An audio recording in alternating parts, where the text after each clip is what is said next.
faire. Allez, vite sur le plateau. Oh là là là là là, oh là là là là là là, quelle image! La joie du pistolero à l'arrivée.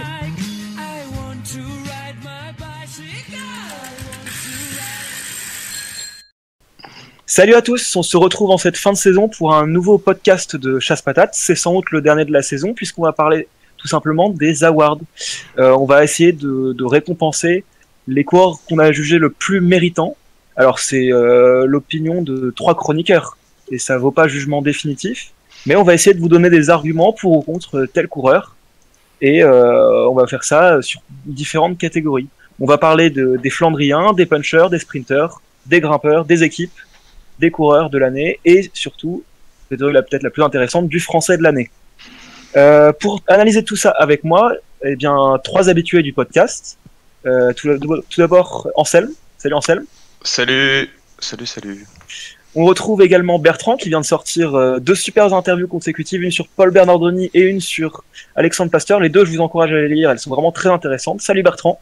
Salut à tous.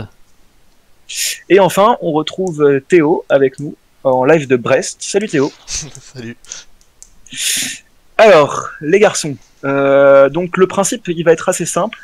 Sur chaque catégorie, chacun de vous va me donner son favori et puis on va débattre un peu là-dessus. Donc si vous êtes prêts, on est parti et on va commencer tout de suite avec celui qu'on a jugé comme le Flandrien de l'année et on va laisser Théo nous donner son choix. Théo. Du coup, mon choix c'est Peter Sagan et déjà pour plusieurs raisons. Déjà, il a quand même gagné la plus belle course de l'année et il l'a gagné d'une quand même très belle façon puisqu'il est quand même parti à plus de 50 km de l'arrivée pour gagner Paris-Roubaix, si vous n'avez pas compris. Une autre raison, c'est que quand même sur les 4 Flandriennes qu'il a fait, donc il en a pas fait tant que ça, mais il a quand même 50% de victoire. Voilà, ça fait c'est un plutôt bon ratio.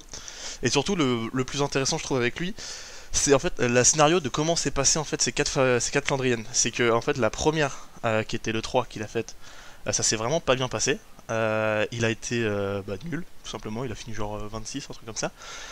Et il était mauvais quoi, il arrivait pas à marcher sur les monts. Ensuite sur Grand Game, il était beaucoup plus fort et et surtout parce qu'en fait, même si c'est une course pour sprinter entre guillemets, c'était pas si simple parce qu'il y avait quand même pas mal de groupes qui sont partis, etc. Finalement, il était très costaud et finalement il a gagné assez tranquillement au sprint en étant bien placé. Sur le rond de lui, par contre, cette fois, il a eu le problème d'être extrêmement marqué et du coup, c'est pour ça qu'il a pas pu faire mieux. Parce que sinon, je pense que le seul qui pouvait rivaliser avec lui, c'était Terpstra qui a gagné.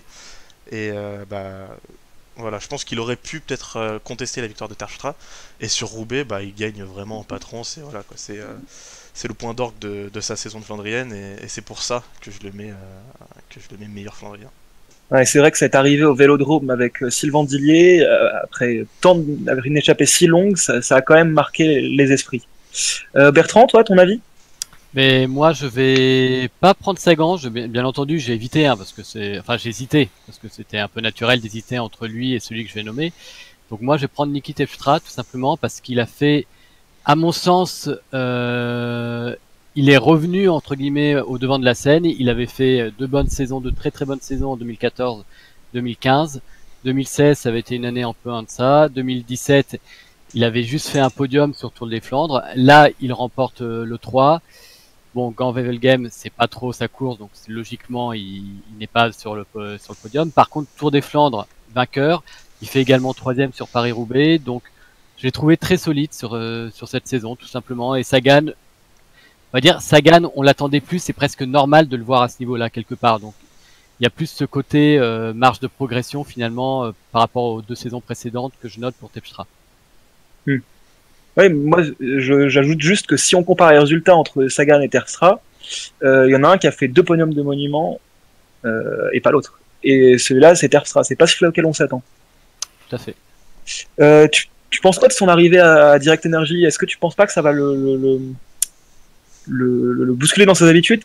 Parce que là, il a quand même gagné un peu en opportuniste. C'est la grande interrogation. Honnêtement, c'est la grande interrogation parce que bon, ce qui est positif, c'est que Direct Energy a quand même la culture des Flandriennes. C'est une équipe qui a cette culture-là. Après, ils ont quelques coureurs chevronnés. Je pense notamment à Damien Gaudin. Bon, ils ont perdu Chavanel. Est-ce qu'il va quand même malgré tout pas être un peu isolé?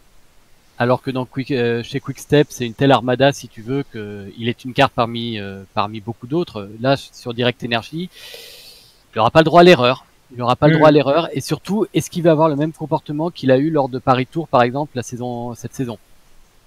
S'il a ce genre de comportement, ça risque de poser véritablement problème parce que Direct Energy n'aura pas le luxe de se permettre d'avoir un coureur en dilettante. Ouais, je suis bien d'accord avec toi. Et Anselme, ton choix? Et ben moi je vais partir sur un tout autre coureur parce que faire un award sur les Flandriennes sans parler d'un Belge, ce serait une insulte à nos voisins. Et donc moi mon coureur ça va être Jasper Stuyven. Alors certes il a pas gagné de classique cette année, mais pour moi être un bon Flandrien ça se résume pas à ça. Et il les a toutes faites les World Tour, les 6, et c'est le seul à les avoir toutes finies dans le top 10. Donc son meilleur résultat c'est certes une 4e sur l'Omloop, qui n'est pas la plus prestigieuse, mais pour moi il nous a plus que des Sagan ou Terpstra qui étaient clairement, on savait qu'ils seraient à ce niveau-là, donc on les attendait. Moi je pars plutôt du coup sur le Belge parce que il m'a surpris, je m'attendais pas à ce niveau-là, et en plus il nous montre de la régularité. Donc pour moi il s'est imposé comme un gros Flandrien, et on peut même rajouter à ça sa présence notamment encore dans le top 10 de l'étape du Tour qui finissait à Roubaix. Donc il a montré une belle constance et c'est pour ça que moi je le mets comme mon Flandrien de l'année. C'est des résultats qui font un peu penser au Greg Van Avermaet d'il y a quelques années. Souvent placé, jamais vainqueur, et même en fait le problème c'est qu'il est même jamais sur le podium. Donc est-ce qu'on peut vraiment désigner quelqu'un comme le Flandrien de l'année sans la grande victoire ou même sans une victoire tout court? Ouais, moi je pense que c'est pas un problème. Après, tu parles de Van Avermaet, mais c'est un peu comme Van Mark, c'est pareil. C'est des gars qui ont plus de mal à gagner, mais Stuyven, il est encore jeune et il va prendre en maturité. Et puis c'est pareil, on peut gagner un maillot vert sans gagner d'étape, et ben on peut gagner un award sans avoir remporté de Flandrienne. Ah, ça c'est une très jolie comparaison. Je sais pas ce qu'en pensent les autres, mais moi elle me plaît beaucoup. C'est vrai qu'elle est bien, mais genre, si on compare les trois, c'est qu'il y en a un qui a quand même rien gagné, qui a même pas fait un podium, un qui gagne grâce à son équipe, parce qu'il faut le dire, même s'il était très fort, les fois où il laisse partir Terpstra, c'est parce qu'il est dans l'équipe Quick-Step et qu'il y a d'autres cartes qu'il faut aussi aller chercher, et donc au bout d'un moment, ils en laissent partir un. Et il y a Sagan qui gagne juste parce qu'il est plus fort, quoi. Donc, je sais pas. Votez en votre âme et conscience, mais ouais, on est là finalement, on est là juste pour éclairer les auditeurs, et on vous encourage tous à aller voter sur le forum. Plus il y a de participation, plus le vainqueur sera méritant. C'est cela. Et ben, je pense qu'on va passer à une autre catégorie. Donc on va maintenant parler du puncher de l'année. Et Bertrand, je vais te laisser nous détailler ton choix. Alors, le puncher de l'année, là aussi pareil, il y a deux coureurs qui, selon moi, se battent en duel. Et j'ai longtemps hésité entre Alaphilippe et Valverde. J'ai pris Alaphilippe.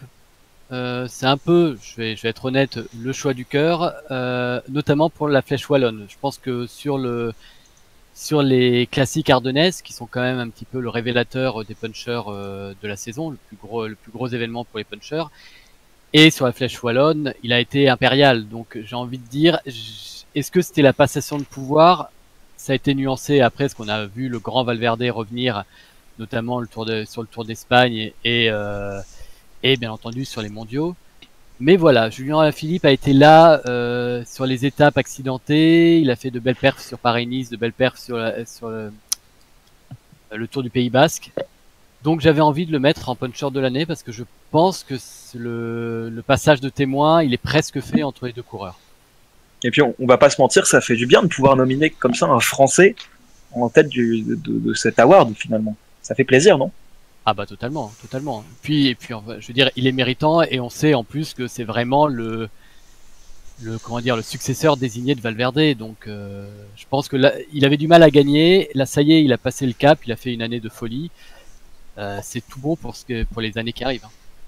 Quelle année? Une douzaine de victoires, il me semble, quelque chose comme ça. C'était très impressionnant. C'était un redoutable scoreur.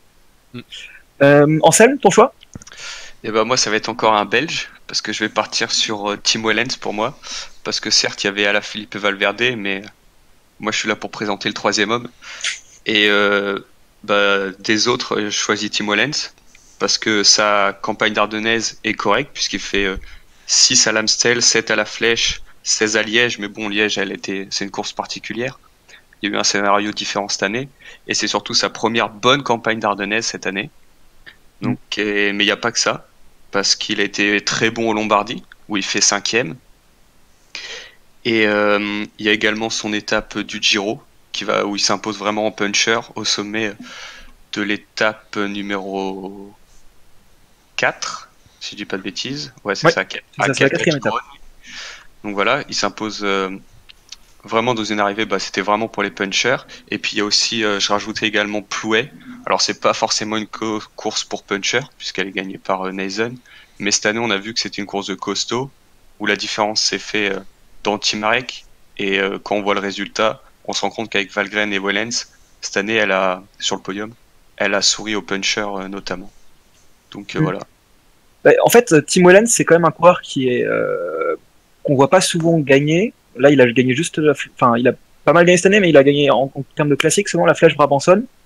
Mais par contre, il est d'une régularité impressionnante et il participe à un peu toutes les classiques possibles et inimaginables pour un coureur de son rôle, entre guillemets. Ouais, et puis après, on sait que c'est au niveau du temps aussi et de la météo qui sont pas toujours faciles pour lui. Il a une énergie au soleil, quoi, donc c'est ça. Donc sa fenêtre de tir est quand même réduite, notamment pour des courses comme la Classica San Sebastian, où il est plus dur pour lui de performer. Donc voilà. Théo, ton choix?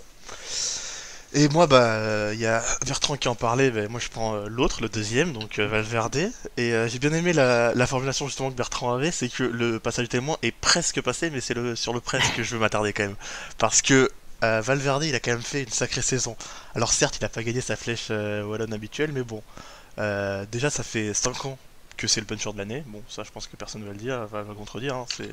Chaque année, il est puncher de l'année, sauf cette année, il y a peut-être un peu de comparaison, quoi. Mais c'est surtout pour ces championnats du monde. Les championnats du monde, pour moi, après coup, genre sur le coup, peut-être pas que j'y pensais, mais après coup, et en ayant la tête reposée, je pense que Valverde était clairement imbattable. Genre, même si la carte à la Philippe avait pas été jouée et que Bardet avait plus joué son coup, etc., je pense pas qu'il pouvait battre Valverde. Valverde était très serein pendant finalement tout le truc. Il a jamais montré en fait signe de faiblesse et je pense qu'il était imbattable sur cette course-là. Et c'est pas quand même pour autant qu'il a fait des Ardennaises dégueulasses. Il a juste pas gagné, mais il a fait 5ème de l'Amstel en étant ultra marqué et pourtant en tentant de loin, pas tout proche, ce qui est surprenant pour un Valverde sur des Ardennaises. Et il a fait quand même 2ème de la Flèche, battu par à la Philippe, mais c'est peut-être à cause aussi de la montée de folie de Van Endert sur cette flèche. Et sur le Liège, comme Anselme l'a dit, c'est pas forcément. C'était une course assez particulière qui était beaucoup plus de mouvement, on va dire, qu'à l'habituel. Et donc, là, il s'est retrouvé piégé et c'est tout. Mais finalement, je pense que ça reste quand même le meilleur puncher. Et encore plus sur les étapes de grand tour aussi. Là, il est presque imbattable. Presque. Il y en a un autre qui est très bon aussi, mais on va en parler après. Moi, je me demandais juste, finalement, il y a quasiment qu'un seul monument pour les punchers, c'est Liège-Bastogne-Liège. Personne m'a cité Bob Jungels ici. Parce qu'il est bon, il est parti en opportuniste. Comme en fait un peu comme Terpstra, il a usé du collectif Quick-Step pour gagner. Donc c'est moins un bon puncher juste un bon coureur tout court en fait. Donc ça sous-entend pour toi, Théo, que pour gagner ce titre de puncher de l'année, l'impression visuelle est très importante. Non, le fait d'arriver à se détacher des autres. Oui, c'est le principe d'un puncher. Un puncher, c'est faut qu'il ait du punch justement, qu'il arrive à dans des gros radars à s'extirper et à avoir une bonne vitesse. C'est le principe même du puncher. Bon on vous départagera sans doute pas là-dessus. Encore 3 choix différents, mais on espère que ça éclaire. On va passer maintenant au sprinter de l'année. Anselme, je te laisse commencer. Ouais, cette fois je vais partir sur un choix beaucoup plus logique, puisque pour moi c'est sans contestation possible Elia Viviani, parce qu'il sort une très très grosse saison, parce qu'il va gagner le maillot du par points du Giro avec 4 étapes, mais également sur la Vuelta il va remporter 3 étapes, Donc ça lui fait quand même 7 étapes de grand tour en une saison. C'est des perfs, pour moi on n'avait pas vu ça depuis un petit bout de temps, depuis la grande époque de Cavendish, des Petacchi ou même des Cipollini qui étaient capables de vraiment gagner beaucoup d'étapes sur des grands tours. Mais le truc c'est que ça n'arrête pas là, puisqu'il va encore gagner Hambourg, et devant des gars comme Arnaud Démare, tout ça, qui font partie des meilleurs sprinteurs du peloton. Et pour moi il s'est vraiment imposé comme le sprinter de cette année 2018. Bertrand, ton choix? Alors moi c'est pareil, c'est Viviani. Alors j'ai envie de dire, c'est un peu un choix. Bon, je vais pas reprendre tous les arguments qui ont été énoncés juste avant, parce que je suis tout à fait d'accord. Après, on va dire quand même qu'il a bénéficié sur les 2 tours dont on parle, d'un phénomène, ou plutôt d'une concurrence très faible.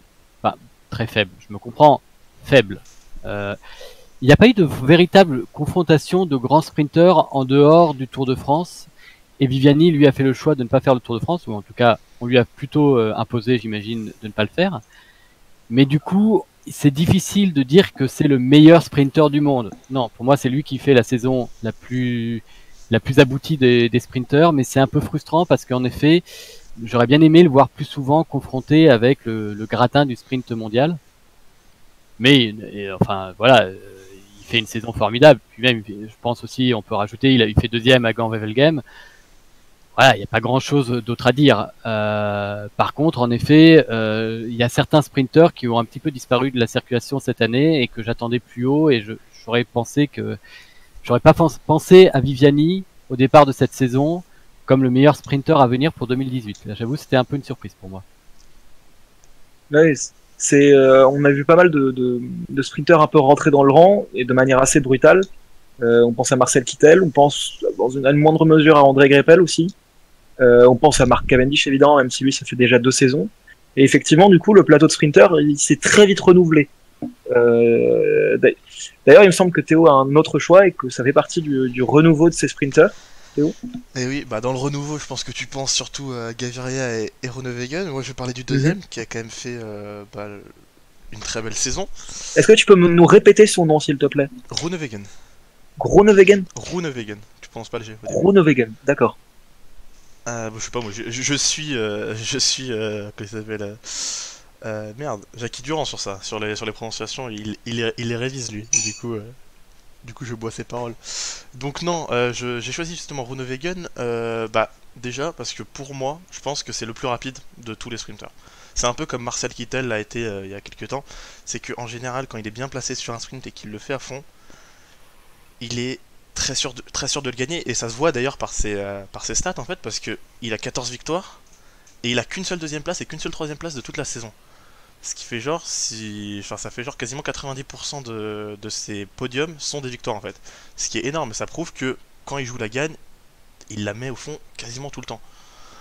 Et en plus, je pense que ça doit être, je suis pas sûr à 100%, mais je pense que ça doit être celui qui des sprinters en confrontation directe a le plus de victoires. Après, contre Viviani, il en perd pas mal, mais c'était sur Dubai Tour, donc j'ai envie de le zapper. Et surtout prendre en compte sa victoire par rapport à Viviani sur Paris-Nice, où là c'était plus équitable, on va dire, sur une course où ils sont plus préparés déjà. Donc ouais, c'est la raison pour laquelle déjà je mets Groenewegen devant, c'est que pour moi c'est le plus rapide, et que le classement du meilleur sprinter c'est le plus rapide, pas celui qui a le plus de victoires. Mais de toute façon, elle est très intéressante, stat sur ses 14 victoires comparées à ses 2 autres podiums seulement. Finalement, ce qu'on attend d'un sprinter, c'est la victoire et rien d'autre, non ? Ouais, bah clairement. C'est que en fait, le truc c'est qu'en fait, bon, cette stat, il y a aussi d'autres sprints qu'il a fait où il était un peu moins bien que sur le podium, donc c'est pas exactement ça. Il met pas 90% de ses sprints au fond, mais quand il est bien lancé, en général, il la met au fond. C'est surtout ça en fait. C'est surtout ça qu'il faut retenir de cette stat, c'est que une fois qu'il est bien lancé, donc ça veut dire qu'il est parti pour faire un podium, et bah c'est lui qui va le plus vite. Mais moi je voulais rajouter une anecdote personnelle là-dessus.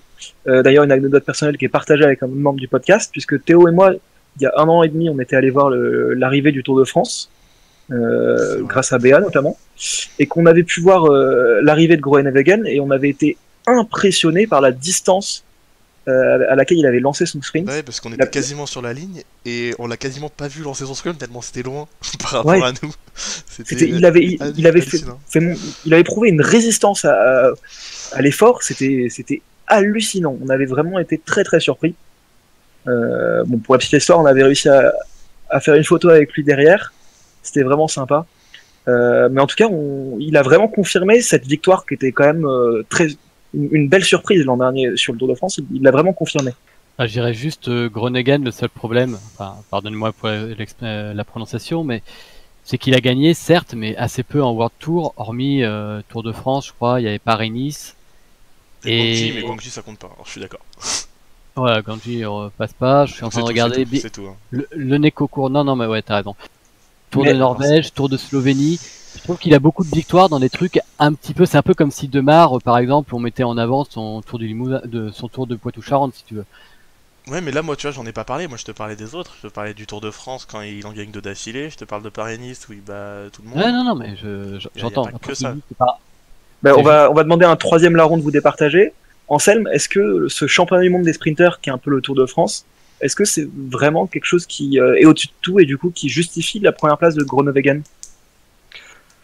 C'est difficile, je suis pas forcément d'accord parce que on a vu que c'est vrai que sur le tour il y avait plus de sprinters, mais la façon dont Viviani s'est imposé ailleurs et puis était comment dire, c'était vraiment impressionnant et il n'y a pas que ça parce que quand tu regardes sur la classique d'Hambourg dont j'ai parlé tout à l'heure, il y avait d'autres sprinters et c'est pareil, il les a dominés largement. Et pour moi, il n'y a pas que ça, il y a aussi le championnat italien où Viviani était monstrueux dans un autre domaine parce que sur la dernière montée, il suit Pozzovivo qui est clairement un grimpeur et il va le suivre sans perdre 1 mètre sur toute la montée pour au final aligner avec Visconti au sprint. Donc pour moi, il a montré qu'il ne savait pas que sprinter et c'est là où Groenewegen pêche encore plus par rapport à Viviani, c'est que dans les bosses, il n'a pas encore montré à mon sens suffisamment pour être classé comme meilleur sprinter. On sait qu'il est rapide, mais il doit encore confirmer sur plusieurs types de sprints. Eh bien, polyvalence contre sprint pur, championnat du monde des sprinters à cas le Tour de France contre les autres grands tours, ça sera au forumeur de juger pendant les awards. Et nous, on va passer à une nouvelle catégorie, on va parler du grimpeur de l'année. Théo, je te laisse commencer. Et ben moi, grimpeur de l'année, je vais mettre Froome parce que même s'il y a eu polémique, etc. sur lui, c'est quand même pour moi lui qui a fait l'exploit de l'année, qui est d'ailleurs un award aussi sur lequel vous pourrez voter, ou qui même qu'on a déjà pu voter, je crois. C'est quand même son étape, je sais plus, la 19ème du Giro, si je dis pas de conneries, je l'ai plus. C'est la 19ème, oui. La 19ème du Giro, où il rattrape je sais pas combien de minutes de retard sur tout le monde et qui lui permet de gagner ce Giro. C'était c'était quand même assez énorme et limite presque avec ça, on peut le mettre déjà sur le podium des grimpeurs de l'année, rien que sur ça, parce que en plus il gagne le Giro et après il continue pour enchaîner sur le Tour de France, donc un doublé qui est très difficile à faire, qu'il n'a pas réussi à faire, mais il était pas très loin parce qu'il finit seulement 3ème du Tour de France. Avec quand même encore un gros niveau, même s'il finit assez loin de son coéquipier finalement, mais ça reste quand même un très gros tour qu'il fait. Et surtout, quand même, il est pas si loin d'avoir fait 4 grands tours d'affilée, ce qui est assez énorme en fait, quand il réfléchit. Donc ouais, c'est clairement pour ça que moi que je mets Froome. C'est cette fois, tu vois, c'est plus pour ce qu'il a réussi à faire, quoi. Même si j'aime pas trop maintenant le personnage, ce qu'il a réussi à faire cette saison, c'est quand même assez fort et faut le saluer. Le gros problème de Christopher Froome ici, c'est que dans cette catégorie, c'est son exploit le plus important, ce qui est cette étape du Giro. On n'a pas vraiment su l'apprécier en direct, puisqu'il y avait toujours le spectre de cette affaire de dopage qui n'a été réglé finalement qu'un mois plus tard. Donc, rétrospectivement, il n'y a pas de problème, mais sur l'instant, on n'a peut-être pas su en profiter comme on aurait aimé le faire. Ah oui, c'est sûr que ça a pas donné. Enfin, moi quand je l'ai regardé, j'étais pas non plus comme un fou devant ma télé, parce que justement il y avait ce petit ressenti où tu te disais peut-être qu'il aurait peut-être pas dû être là en fait. Et c'est ça qui fout le mal. Mais justement, moi là, le but d'un award, c'est aussi regarder rétrospectivement ce qui se passe. Genre de mettre un peu en parallèle tous les résultats. Et celui-là, bah, il sort nettement par rapport à tout le reste en fait. Pour moi, c'est le moment quasiment de cette année. Donc c'est clairement pour ça que je mets Froome. Anselme, ton avis?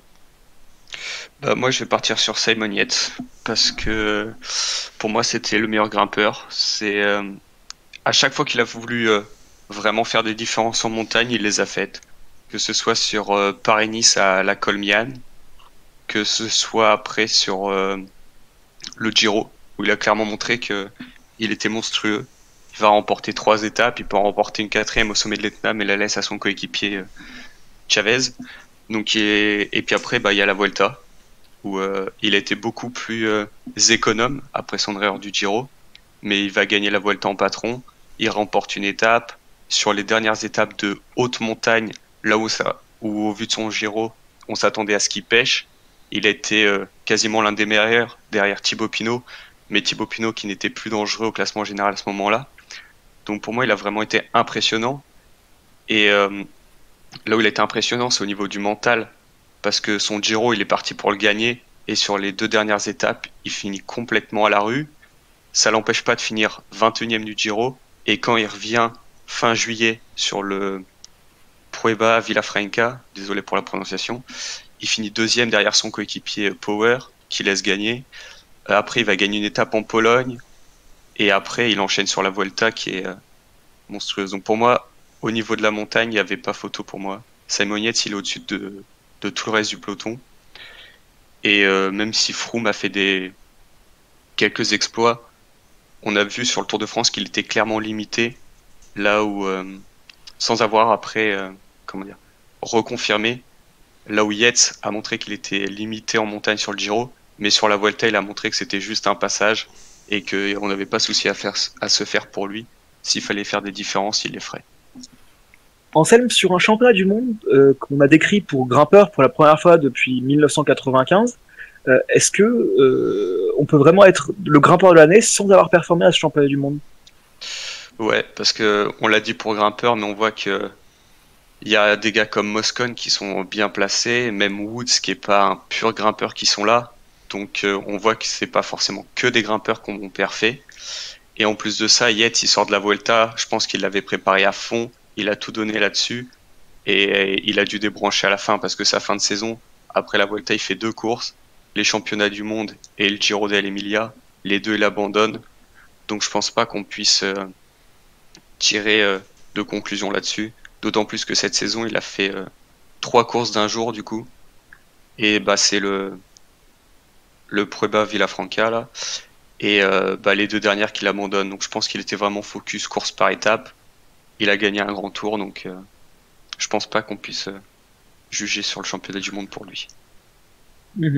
Bertrand, ton grimpeur de l'année? Alors moi ça va être un homme différent des 2 cités, et pourtant les 2 cités j'y ai pensé aussi. Froome, moi je reste malgré tout sur la réserve, parce que tant que je ne connaîtrai pas les raisons de Lama qui justifient son blanchiment et non pas son innocentement, je resterai un peu méfiant. Voilà, je ne m'étendrai pas plus sur le sujet. Et Yates, j'aime beaucoup ce coureur, très clairement.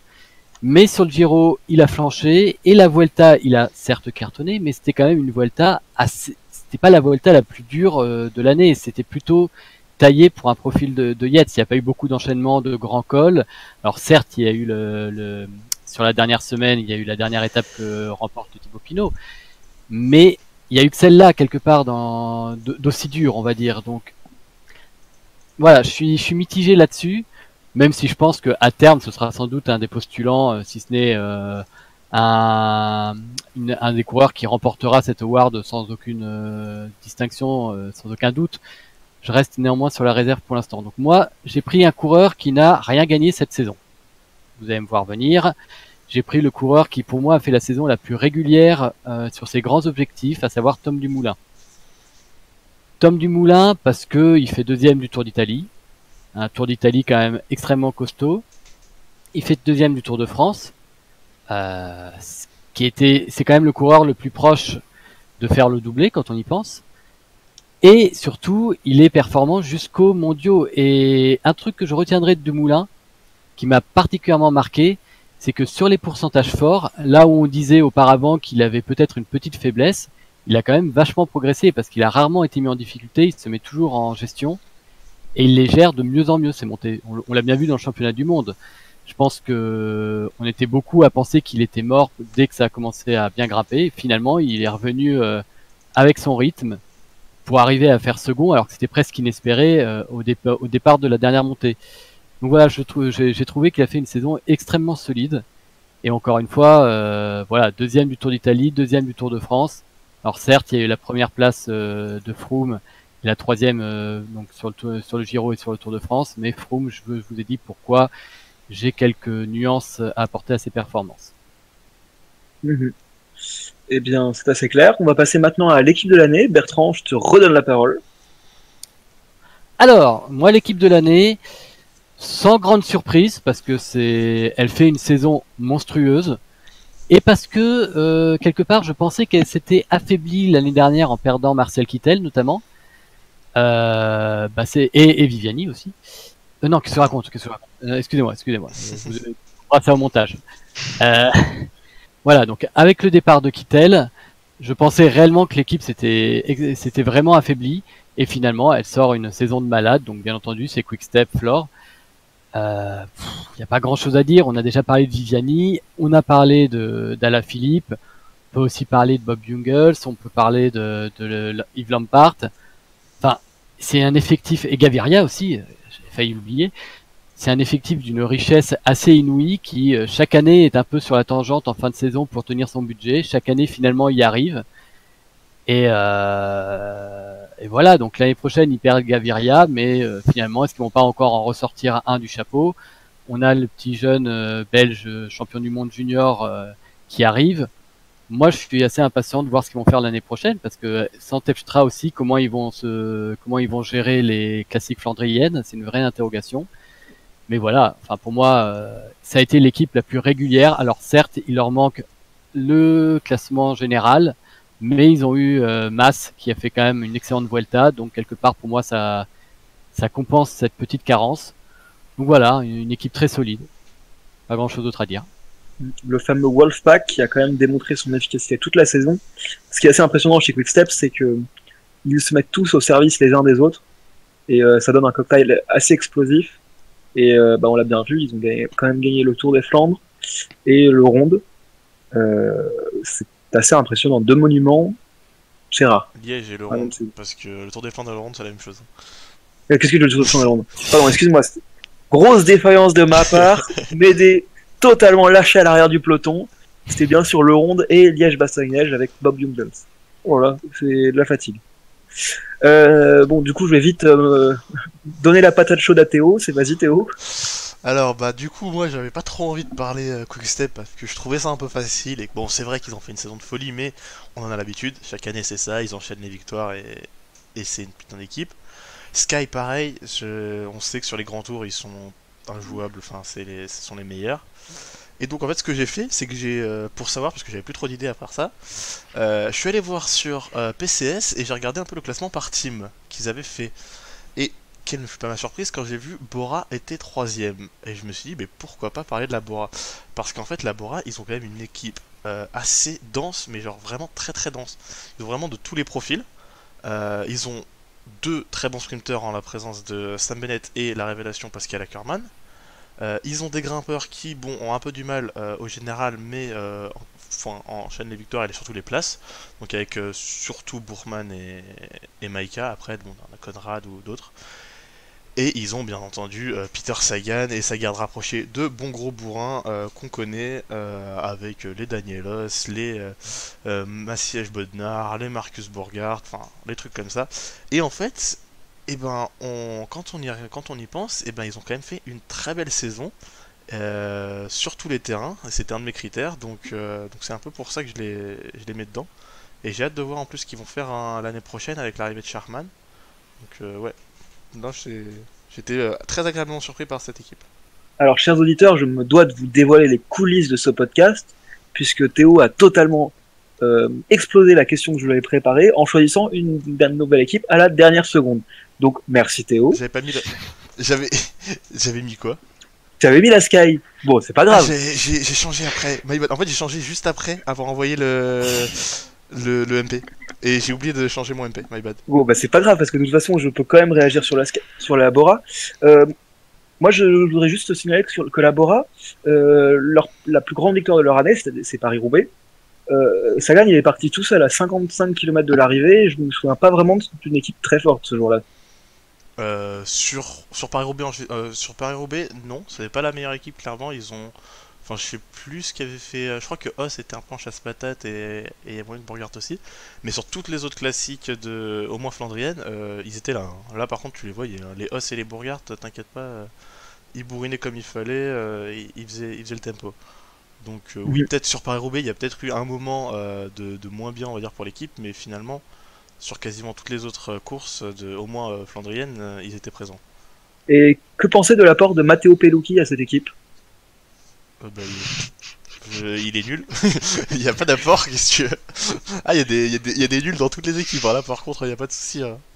D'accord, non, mais c'était une question pour un auditeur teuton. Ouais. On ne citera pas. Un observateur.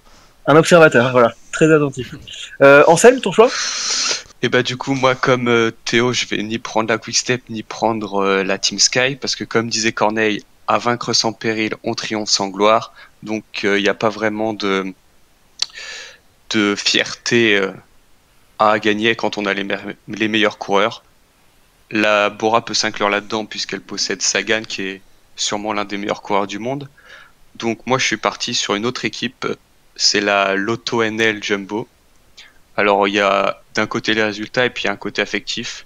Nos auditeurs les plus jeunes ne s'en rappelleront peut-être pas, mais ça me rappelle les années entre 2006 et 2005 pour moi, où l'équipe ex-Rabobank performait à un gros niveau, et j'ai retrouvé ça cette année. On l'a retrouvé notamment sur les grands tours, et c'est sur les sprints avec Rone Wengen, on en a parlé avant, mais sur les grands tours, c'est là qu'elle m'a le plus impressionné, parce que elle met un coureur à chaque fois dans le top 10, elle loupe le podium de peu sur le tour, c'est vrai, mais bon, on peut dire que là, ça manquait d'expérience. Et puis bon, Steven Kruijswijk n'est pas totalement étranger à ce podium manqué. Mais on n'en parlera pas là. Sinon, ouais. Après, ce qui m'a particulièrement plu chez eux, c'est leur façon de prendre en course la main. Ça s'est surtout vu sur la Vuelta, où ils n'ont pas hésité à vraiment prendre en main les finales, je sais pas comment on dit. Pour vraiment. On te laisse te débrouiller. Merci. Mais ouais, donc le final de certaines étapes pour essayer de mettre Steven Kruijswijk et George Bennett au début avant qu'ils faiblissent dans les meilleures dispositions. Et puis il y a évidemment le Lombardie où c'est eux qui clairement lancent la course. Avec Roglic qui n'hésite pas à partir de très loin, même si le résultat final n'est pas là. Bah ils ont fait du beau cyclisme, et pour moi c'est ce qui fait qu'on est une vraie équipe, une bonne équipe, et je la mettrais du coup devant la Quick-Step et la Sky, parce que la Sky clairement, ok ils sont forts, mais à regarder c'est pas terrible, c'est même chiant. Et pour la Quick-Step, bah, c'est ça, enfin, on est habitué, c'est lassant de les voir gagner. Donc j'ai pas envie de les mettre premiers. Théo, l'Auto Soudal ou l'Auto Jumbo? Bah ça dépend. Cette année, si on prend les résultats purs, je dirais peut-être même Jumbo, parce qu'ils ont quand même eu des très bons coureurs un peu partout. Mais toujours l'Auto Soudal dans le cœur. Ah, voilà, à voilà, jamais. À jamais. À jamais. Quand même. Bertrand, l'Auto Soudal, l'Auto Jumbo? Parce qu'il faut le départager. L'Auto Jumbo pour ma part. Voilà. Ok, ben, on va passer maintenant au coureur de l'année. Et Anselme, je te redonne la parole. Ouais, bah je vais partir sur un coureur déjà cité dans une autre catégorie. mais c'est Valverde. Pour moi, le coureur de l'année sans aucune hésitation possible. Alors certes, sa campagne des Flandriennes a été un peu moins bonne que d'habitude, mais il s'est rattrapé avec le mondial. Clairement, c'est sa carrière qui se jouait là-dessus. C'est le mondial, il le voulait depuis toujours. Il courait après, il tournait autour, le montant, la barre, jamais au fond. C'est enfin le cas. Et avec la manière, tout en maîtrise. Donc, mais sa saison, c'est pas que ça, parce qu'il y a évidemment une super Vuelta juste avant. Il remporte 2 étapes. Ok, il finit 5e, mais on sait que maintenant, sur 3 semaines et en haute montagne, c'est un peu plus compliqué pour lui. Il ramène le maillot par points quand même. Donc une très bonne Vuelta. Sur le Tour, c'est pareil, également en retrait puisqu'il finit 14, mais on l'a vu très offensif, bien plus que d'habitude. Il en a d'ailleurs eu quelquefois le dossard du combatif. Donc pour tous ceux qui vont dire que c'est un raton, voilà, rien d'autre à se dire. Après, il va être là. Ce qui en fait pour moi aussi le coureur de l'année, c'est qu'il s'est essayé sur d'autres terrains, il n'était pas mauvais. C'est notamment à travers la Flandre, qui finit 11e, et les Strade Bianche, où il finit 4e, qui sont pas forcément là où il excelle le plus. Mais on l'a vu. On le verra peut-être d'ailleurs l'année prochaine sur le Ronde, parce qu'il semble être prévu. Et enfin, mon dernier argument, c'est que partout où il va, c'est pour gagner, peu importe la course. Quand on regarde, il va gagner le Tour de la Communauté de Valence en Espagne en début de saison, comme d'habitude un peu. Puis il va gagner l'Abu Dhabi Tour. Et même quand il va sur la route d'Occitanie, au mois de juin, il va la gagner avec une étape en prime dans le brouillard. Donc c'est pour moi ce qu'en fait le meilleur coureur. C'est partout où il va, c'est pour gagner. Avec la manière, rien à dire. On se doute bien que la route d'Occitanie, c'est un argument absolument décisif qui va faire basculer le vote de certains autres. Non, mais c'est pour dire qu'il y a certains coureurs qui, sur certaines courses, sont là pour faire plaisir aux sponsors, aux organisateurs, et puis c'est tout. Lui, il n'est pas dans cette optique-là, il est là pour gagner, et c'est ce qui en fait un vrai champion. Théo, ton choix ? Et ben moi, mon choix c'est aussi un coureur qui a été cité précédemment par Bertrand dans les meilleurs grimpeurs, et j'ai adoré en fait la façon dont il a décrit le coureur, parce qu'en fait c'était parfait, c'était exactement la façon de le décrire c'est la façon que je l'aurais décrit pour en fait appuyer mon vote en tant que meilleur coureur tout simplement de cette année. C'est Tom Dumoulin, le beau perdant qui est absolument hallucinant cette saison. J'ai trouvé vraiment sa saison hallucinante. Un peu de la même manière que d'ailleurs Valverde, quasiment partout il s'est aligné, à part peut-être les 2-3 premières courses. Il voulait gagner, il était là pour gagner, et il n'a pas fait tant de courses, mais il les a toutes faites à fond et pour gagner. Il a pas gagné, mais il en a pas gagné aucune, mais le nombre de deuxième place et de podium et de trucs comme ça, elles sont là, on peut les compter, il y en a un certain nombre. En plus, en fait, Valverde par exemple, on pouvait le mettre, Froome on pouvait le mettre, mais je trouve que celui qui a fait parmi ceux qui ont fait des grandes saisons, je trouve que c'est celui qui m'a le plus surpris en fait. C'est surtout ça qui vraiment est pour moi le point d'orgue, on va dire, de mon vote, on va dire, je sais pas si ça peut se dire, mais c'est vraiment le fait que il était vraiment partout à fond, avec son Giro et l'enchaînement d'ailleurs Giro Tour, que je pense que même si c'est Froome fait 1-3, lui fait 2-2, je sais pas lequel est le plus impressionnant des deux, mais ça reste très impressionnant, et en plus il continue par les championnats du monde où il finit 4ème, mais en se donnant corps et âme, il a tout donné quoi, il a mis ses tripes. Et comme a dit Bertrand, c'est que même sur des terrains qui pourraient ne pas lui convenir, dont on pourrait penser qu'ils vont pas lui convenir, il est quand même là. Les forts pourcentages, il a déjà gagné sur des trucs, mais assez rarement. Là maintenant il s'est montré vraiment très très fort dessus, et limite c'est presque maintenant devenu son point fort en fait. Donc c'est ça qui est hallucinant avec ce coureur, c'est que chaque année en fait il progresse dans un endroit et il devient de plus en plus complet. Je me demande où est-ce qu'il va s'arrêter quoi. Voilà. Est-ce que nominer Dumoulin, c'est pas un peu un award sponsorisé par la Fédération Française de la Loose ? Bah non, Fédération Néerlandaise alors. Oui, comme tu veux. Non mais ce que je veux dire, c'est que C'est une certaine idée du sport qu'on a en France, non? Oui, bah après, oui, clairement, mais moi j'aime les beaux perdants, j'adore ça. Du coup, c'est aussi peut-être pour ça que je le mets, c'est parce que enfin, de base j'aime bien le coureur, donc j'étais très souvent derrière lui, et il a jamais gagné, donc j'étais déçu, mais même j'ai essayé quand même de garder un point de vue objectif, quoi, ne pas laisser, enfin, que ne pas l'affecte, enfin, ne pas que ne pas être trop affectif, quoi, avec lui, et, euh, et justement, en mettant de côté ce côté affectif, je me dis qu'il a quand même fait la saison la plus hallucinante de tous les coureurs, quoi. Mhm.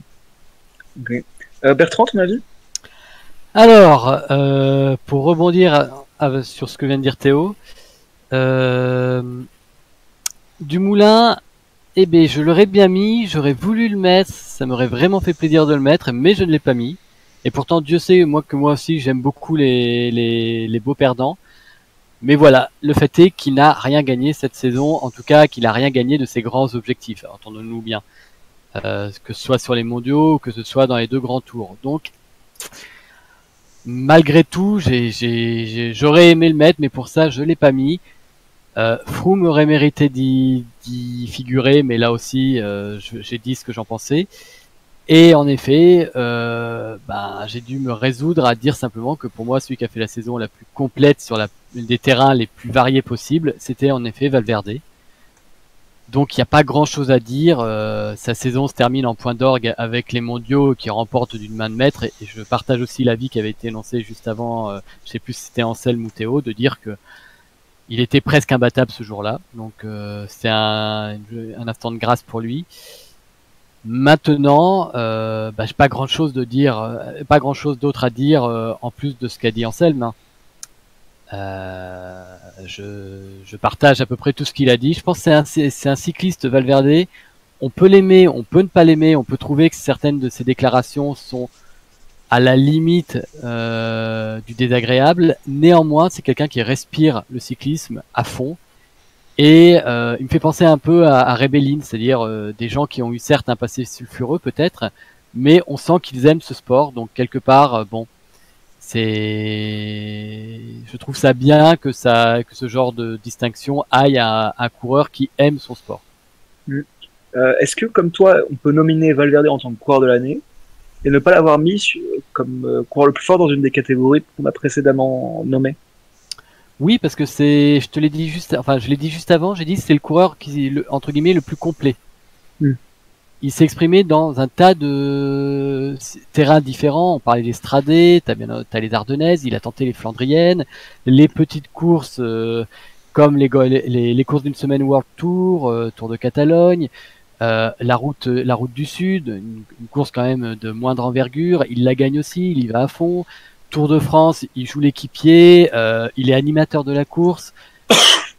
Et puis la Vuelta, il est en passe de la gagner jusqu'aux 3-4 derniers jours.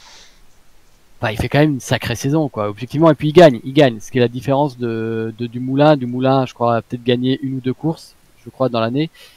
Valverde, des étapes, pardon, excuse-moi. Il a gagné 2 étapes en tout. 2. C'est ça, ok. 2 chronos. Donc, voilà, bon.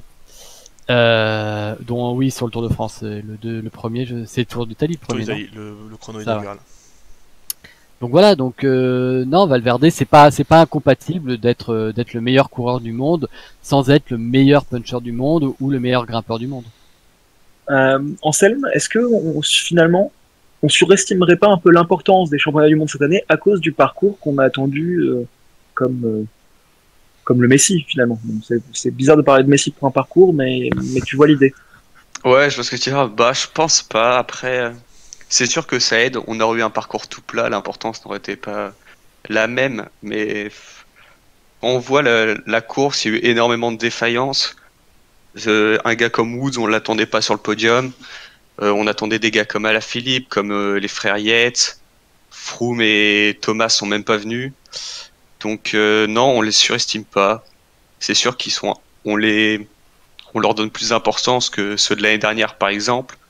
Et notamment du fait que Sagan en avait gagné 2 avant, et que là c'est Valverde, et qu'on sait qu'il attendait ça. Mais je pense pas, pour moi on les surestime pas. C'est pas ce qui va faire. Je pense que c'est plus le scénario et le vainqueur qui font qu'on va y accorder plus d'importance, plus que le parcours en lui-même. Mhm. Bon, bah voilà pour le cours de l'année. On va passer maintenant à notre dernière catégorie, déjà, le français de l'année. Bertrand, ton choix? Ah, il est épineux. Dieu qu'il est épineux celui-là. Il y a deux coureurs, hein. Je pense que tout le monde sera d'accord ici pour dire que ça se bat en duel entre Thibaut Pinot et Alaphilippe. Les deux ont d'énormes arguments, donc j'ai fait un choix qui est aussi un petit choix du cœur, je le reconnais, mais qui aussi, je pense, peut se justifier en choisissant Thibaut Pinot. Et pourtant, j'adore Alaphilippe, mais j'aime beaucoup aussi ce que Thibaut Pinot représente et sa relation avec le cyclisme et la nature. Ça me parle beaucoup. Alaphilippe est plus rock'n'roll, ça me parle un petit peu moins, mais j'aime néanmoins beaucoup. Thibaut Pinot, tout simplement parce que bah déjà il y a le Tour des Alpes qui remporte. Mine de rien, c'était dommage qu'elle soit pas World Tour parce que elle en avait le niveau en tout cas vu l'adversité. Donc c'était une belle performance. Il fait un Giro très régulier et sans une pneumonie. Enfin, je veux dire, c'est quand même vraiment pas de bol quoi. Mais sans cette pneumonie à 40 km de l'arrivée, il était sur le podium. Donc même si c'est entre guillemets, on ne retiendra pas ça dans sa ligne de palmarès, dans notre imaginaire collectif, on le retient. Et surtout, l'histoire est belle parce que on l'a connu défaillant, on l'a connu à 42 fièvres sur son vélo, titubant, s'écroulant à l'arrivée. Et on le revoit au Tour de Pologne. Il finit, je crois, 3e, si je dis pas de bêtises. Il enchaîne sur une Vuelta où il cartonne. Alors certes, il joue pas le général, mais il fait quand même top 10. Il est partout. On le voit sur les étapes de montagne les plus dures. Il enchaîne sur les championnats du monde où on a un petit regret. Peut-être qu'avec sa petite pointe de vitesse, peut-être qu'avec Valverde, même si je ne pense pas personnellement, mais c'est vrai il arrive à faire douter, ce qui était quand même exceptionnel.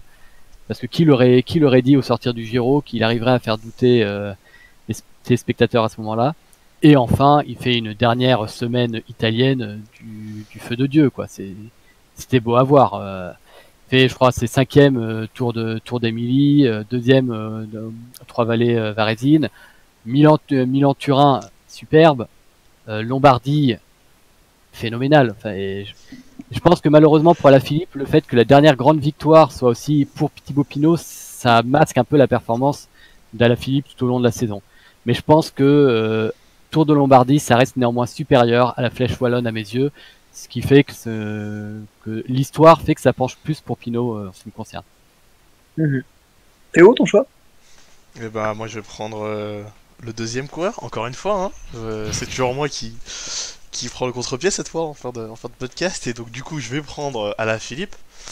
Bon bah Alaphilippe, c'est quand même l'année de la confirmation. C'est l'année qu'on attendait. On attendait tous une année comme ça d'Alaphilippe. C'est exactement ce qu'on voulait de lui au début de l'année. Et en fait, bah il l'a fait, et c'est ça qui est beau en fait, parce que il l'a fait déjà dans un premier temps sur la Flèche Wallonne. Il a enfin gagné une course World Tour, une classique World Tour. Et ça, bah, et de quelle manière d'ailleurs, il l'a gagné en patron, très très costaud. Donc ça, c'est très bien. En plus, il fait podium sur les 3 Ardennaises, donc c'est un des seuls avec Kreuziger. Il fait pas podium. Pas podium, top 10, excusez-moi. Ouais. Je me suis emballé un peu trop sur lui. Mais voilà, donc ça c'était déjà bien. Sur les championnats de France, ensuite, il était costaud, mais bon, ça n'a pas suffi pour gagner. Au pire, c'est pas très grave, il s'est fait battre au sprint par Anthony Turgis. C'est vrai que c'est un peu triste, mais bon. Et surtout, en fait, le plus important, je trouve, par rapport à Alaphilippe, c'est que quand on pense quand même aux Français, on pense au Tour de France quand même, avant tout. Genre, c'est la course française, c'est celle qui est la vitrine de la France. Et s'il y a bien un coureur qui a brillé sur ce Tour de France, c'est lui. Enfin, il gagne 2 étapes, il est meilleur grimpeur. Je sais pas si c'est lui qui est le plus combatif, mais oh non, je crois pas. Non, c'est Dan Martin. C'est Dan Martin, ouais. C'est ce que je me suis dit, puisque c'était non, c'était pas lui. Mais il a quand même une 2e place également. Il a deux autres places sur le top 5. Enfin, il a fait un Tour de France des plus. Franchement, On pouvait pas rêver mieux pareil pour lui. Genre en début de. Enfin, il peut pas jouer le général du Tour de France, du coup, lui, il faut qu'il joue les étapes, et c'est exactement ce qu'il a fait. Il a joué les étapes, et il les a très bien jouées, en plus du maillot à poids. Il enchaîne par une victoire assez facile sur la San Sebastian, une victoire également sur le Tour de Grande-Bretagne, et en Slovénie, hein, parce que bon, on en a jamais assez. Et bon. Non, pas en Slovénie, en Slovaquie. Slovaquie, pardon. Ouais. J'ai vu Slovenska, mais en fait c'était Slovaquie. J'ai pas vu le drapeau. Et il finit par un petit couac, c'est vrai, faut le reconnaître, sur les championnats du monde où il a craqué. C'était trop dénivelé pour lui, et bah ça s'est ressenti sur le mur final. Donc oui, c'est vrai, il a eu 2-3 erreurs de parcours, mais qui n'en a pas eu parmi les Français, hein. Pinot, je pense que faire 8ème d'un championnat du monde comme Quack, c'est bien mieux que d'abandonner à un jour ou 2 jours de la fin pour un Pinot. Enfin voilà quoi, si Pinot avait fait son podium sur le Giro, là, je pense que je l'aurais mis aussi. Mais je sens l'odeur du sang.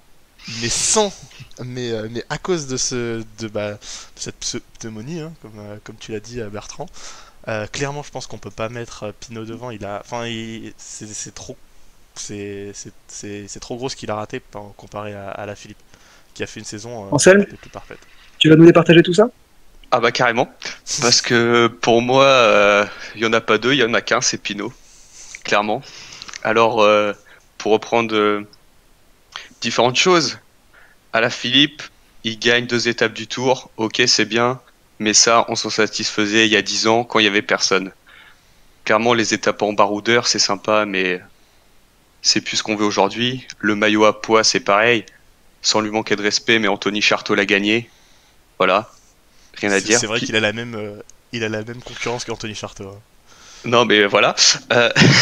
Pour en venir, Pinot, lui, ses étapes de montagne sur la Vuelta, il en gagne 2 aussi. Il va les gagner à la pédale devant tous les favoris.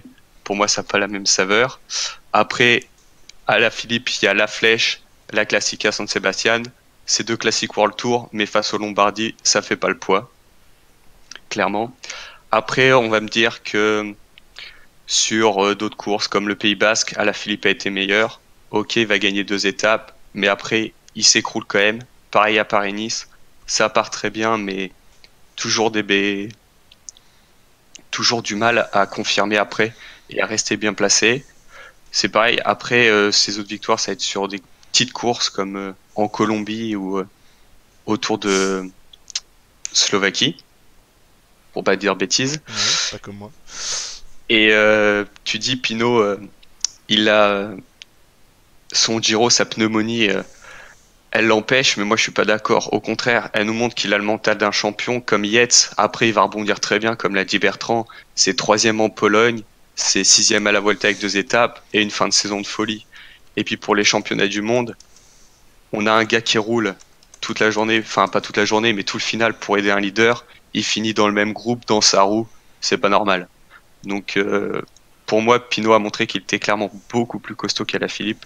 Et il n'y a pas photo sur l'award. Le meilleur français, c'est Pinot. Théo?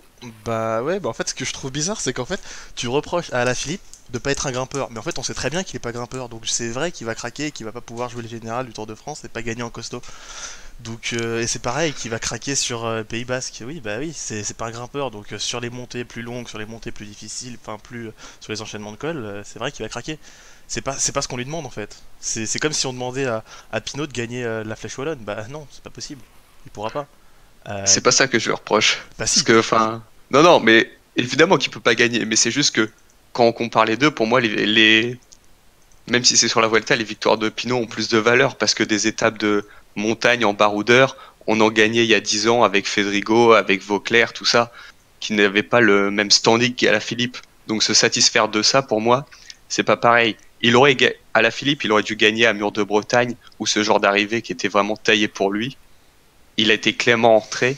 Il fait 4ème à Mur de Bretagne, 5ème à Quimper. Pour moi, il doit être au-delà. Il doit être. Je sais pas, bien moi je regarde pas gagne. Enfin, genre, il y a le Tour de France, c'est vrai qu'il a été sur l'étape pour puncher, c'est pas lui qui a gagné. C'est vrai qu'il y avait un Sagan qui était quasiment injouable, il y avait d'autres coureurs. Mais comme on en a parlé sur le Pays Basque, bah, les 2 premières étapes, c'est lui qui les remporte et c'est pas en baroudeur cette fois. Il les remporte parce que c'est le plus fort sur des côtes, donc en puncher. Pareil sur sur les 3 Ardennaises, il est là en puncher parmi les meilleurs punchers. Il arrive même à remporter une étape qui n'était pas censée vraiment être pour lui, celle du Dauphiné, qui était quand même une belle étape de montagne où il bat Dan Martin, Geraint Thomas et Romain Bardet. Enfin voilà quoi, genre je trouve que il a été au-delà des espérances, au même titre que Pinot, mais Pinot parlait de plus bas, du coup il est juste arrivé plus bas en fait. C'est juste ça. Donc en termes de niveau pur, je pense que Philippe est devant Pinot. Ouais, je suis pas d'accord. Et l'étape du Dauphiné, quand on voit que le 27e, Léo Vincent, arrive à 50 secondes, ok, c'est une étape de montagne, mais bon, la Molina aussi, c'est une étape de montagne, et pourtant, enfin, c'est pas forcément un grimpeur qui va gagner, donc l'exemple n'est pas bon. Bah si. Quand tu regardes qui là en face, il y a que des grimpeurs, donc c'était une course pour grimpeurs. Moscon finit 9e à 8 secondes. Pareil, il y a Tige Pinot 10e, Cataldo 12e. C'est pas des mauvais grimpeurs, c'est pas des. Non, mais j'ai jamais dit qu'Alaphilippe était un mauvais grimpeur. Oui. Mais. Et puis je reproche pas ça. Tu me fais dire ce que j'ai pas dit. Bon, messieurs. En tout cas, moi, il y a quelque chose qui me plaît là-dedans, c'est qu'on est en train de faire passer des victoires d'étape sur le Tour de France pour des performances assez lambda. Et vu d'où on partait il y a quelques années, c'est pas si mal. Ouais, mais c'est pour ça. C'est vrai que c'est très bien. Donc je pense qu'on va s'arrêter là-dessus, on va conclure là-dessus sur cette belle année des Français qu'il fallait souligner. On espère que ce sera encore mieux l'an prochain. Que nous reste-t-il à vous dire? Déjà d'aller voter sur ces awards. Nous c'est juste nos avis, mais le vrai vote c'est à vous de le faire sur le forum. Il y a pas mal de catégories en cours. Il y a quelques nominations qui ont déjà été terminées, mais les finales vont arriver bientôt. Du coup, allez voter. Voilà.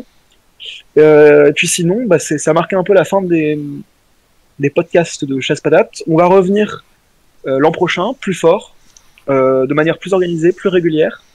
On est en train de conclure tout ça avec l'équipe du forum. Ouais. Donc je vous dis, soyez attentifs. Peut-être même avant le début de la saison prochaine. Oui, c'est possible qu'on fasse ça assez rapidement, peut-être en début janvier ou en fin décembre. Mais on sera là rapidement. Voilà, donc toute l'équipe de Chasse Patate cette année, je voulais vous remercier pour votre attention et puis à très vite les gars. Et salut à tout le monde et puis j'espère que vous avez adoré ce débat enflammé à la fin. D'ailleurs ce débat enflammé qu'il n'y en ait pas un parce que pour de vrai je pense que je préfère de loin Pinot mais fallait créer le débat. Bertrand? Pas grand chose d'autre à dire, hein. J'espère que vous avez apprécié ce moment et tous les anciens podcasts et puis rendez-vous pour les prochains.